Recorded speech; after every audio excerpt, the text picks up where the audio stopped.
سربلا کیا کوئی جانے کہ ہے کیسا تیرا، اولیاء ملتے ہیں آنکھیں وہ ہے تلوہ تیرا، سارے اقطاب جہاں کرتے ہیں کعبے کا طواف، کعبہ کرتا ہے طواف در بالا تیرا۔ عزیزان ملت اسلامیہ، لائی کی مبارکباد ہے بستی کے لوگ جنہوں نے میرے سرکار غوث پاک کی اس مبارک محفل کو سجایا ہے۔ یہ اتنی مبارک محفل ہے کہ مفتی احمد یار خان نعیم رحمت اللہ تعالی علیہ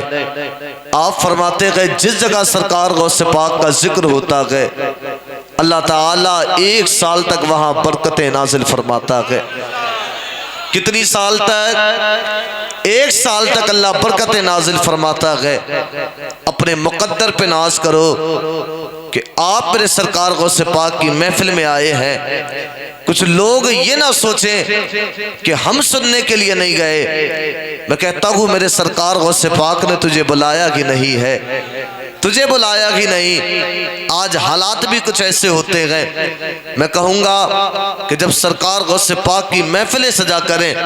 تو خدا را جا کر کے بیٹھ جایا کرو۔ آج کچھ لوگ کہتے ہیں کہ میری دعوت نہیں، مجھے بلایا نہیں۔ خدا را ذکر کو دعوتوں میں نہ بانٹو۔ آؤ اگر بات اس محفل کی آئی ہے تو سنو، میرا عقیدہ یہ بولتا ہے، مجھ سے قبل آپ نے سنا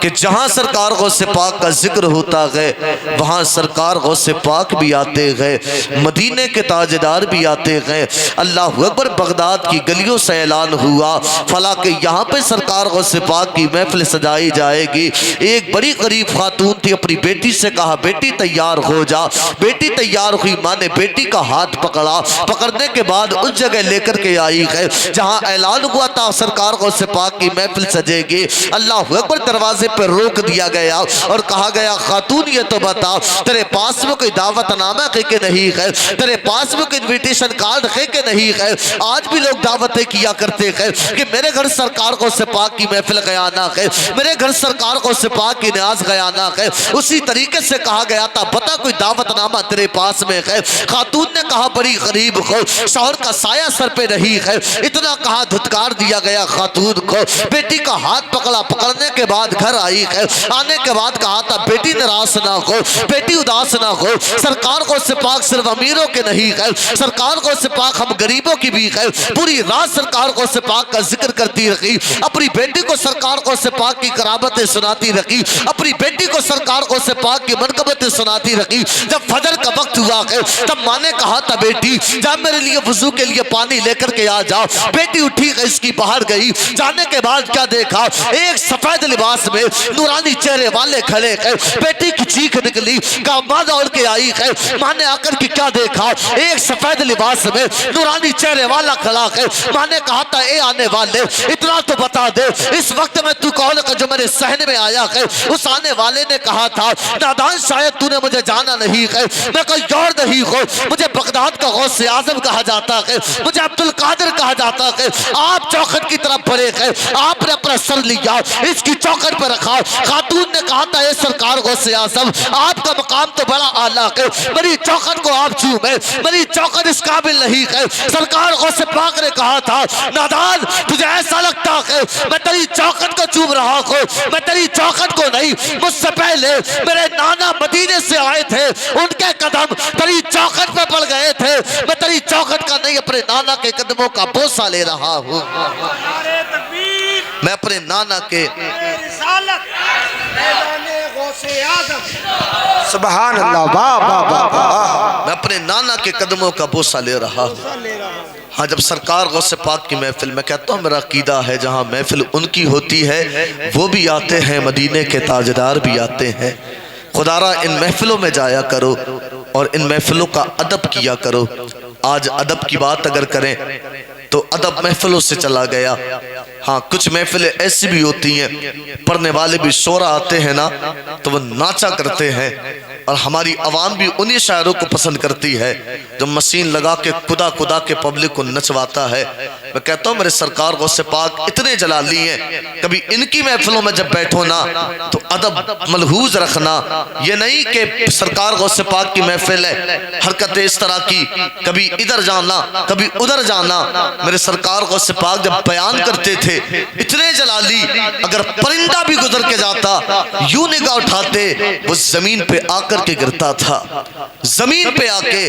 میں کہتا ہوں سرکار غوث پاک ہمیں دیکھ رہے ہیں، وہ ایسے دیکھتے ہیں اپنے غلاموں کو جسے ہتھیلی پہ رکھا رائی کا دانا، کبھی بے ادبی مت کر دینا۔ اور میں کہتا ہوں یہ مقدر والے ہیں ہم لوگ کہ یہ محفلیں ہمیں ملی ہیں۔ میرے سرکار غوث پاک قسم خدا کی جب ان محفلوں میں بیٹھا کرو نا تو خوف خدا دل میں لے کے بیٹھا کرو۔ جو سرکار غوث پاک بیان کرتے تھے سننے والوں کی کیفیت کا عالم یہ ہوتا تھا، جب لوگوں کو اٹھایا جاتا تو ان کے لاشیں نکلا کرتے تھے، لوگ تقریر سنتے سنتے روح ان کے جس قفس سے انصری سے پرواز کر جاتی، لوگوں کے لاشیں نکلتے تھے، یہ خوف خدا کا عالم ہوتا تھا۔ اور میرے سرکار غوث پاک اللہ اکبر ان کی محفلوں کی شان نرالی، جب آپ بیان کریں سننے والے حضرت علی بن حیدی ہوں، آپ کو آنکھ لگ جائے تو خواب میں مدینے کے تاجدار آ جاتے ہیں، نبی یہ کونین آ جاتے ہیں۔ میں کہتا ہوں خدا را میرے سرکار غوث پاک کی محفلوں میں جب بیٹھا کرو تو بڑے ادب کے ساتھ بیٹھا کرو، دیر نہیں لگتی، اگر آنکھ لگی تو کوئی دیر دوری نہیں کہ حضور علیہ السلام ہمارے خواب میں آ جائے، نبی کونین ہمارے خواب میں آ جائے۔ خدا را خوف لے کر کے بیٹھا کرو، اگر بات خوف کی آئی ہے اللہ رب العزت قرآن مجید میں فرماتا ہے خدا را اپنے دلوں کے اندر خوف پیدا کرنا، اس لیے کہ جو اللہ سے ڈر جاتے ہیں دنیا کی کوئی طاقت ان کا کچھ بگاڑ نہیں سکتی ہے۔ رب قرآن مجید میں فرماتا ہے الا ان اولیاء اللہ کی لا خوف علیہم ولا هم یحزنون، خبردار اللہ کے ولیوں کو نہ کسی بات کا ڈر ہوتا ہے نہ کسی بات کا رنج و ملال ہوتا ہے، اس لیے کہ یہ وہ لوگ ہوتے ہیں جو اپنے رب سے ڈر جاتے ہیں، جو اللہ سے ڈر جاتا ہے پھر دنیا کی کوئی طاقت اس کا کچھ بگاڑ نہیں سکتی ہے۔ تاریخ میں ایک نام حضرت عبداللہ بن زید ہے، آپ نے حدیث کا مفہوم پڑھا، مفہوم یہ تھا کہ جن کے نکاح دنیا میں نہ ہوئے اللہ جنت میں ان کا نکاح کرے گا، ساری زندگی آپ کو آنے رکھے، دل میں تمنا ہوئی اللہ جنت کے ساتھ میں جس سے میرا نکاح ہوگا مولا تعالیٰ اسے دکھا دے، آپ نے رب کی عبادت کی دعا قبول نہ ہوئی، دوسرا دن آیا دعا کی دعا قبول نہ ہوئی، تیسرا دن آیا آپ نے دعا کی دعا قبول ہوئی، ادھر آپ بستر راحت پہ آ کے لیٹے گئے، ادھر آپ کی آنکھ لگی ہے، خواب میں میمونہ ولید آئی ہے، آنے کے بعد کہا تھا عبداللہ تمہیں سلام ہو، کہا تھا میں وہ ہوں جس کے ساتھ میں اللہ جنت میں تمہارا نکاح کرے گا، اتنا آپ نے خواب میں دیکھا، صبح کی رخت سفر باندھا، آپ چلے گئے بصرہ کی جانب، اللہ اکبر بصرہ جانے کے بعد کہا تھا لوگوں بتاؤ میمونہ ولید کہاں ملے گی، لوگوں نے کہا تھا حضور ہمیں خبر کر دی ہوتی ہم آپ کو لینے کے لیے آ جاتے، وقت کے بہت بڑے کلندر کا نام حضرت عبداللہ بن زید ہے،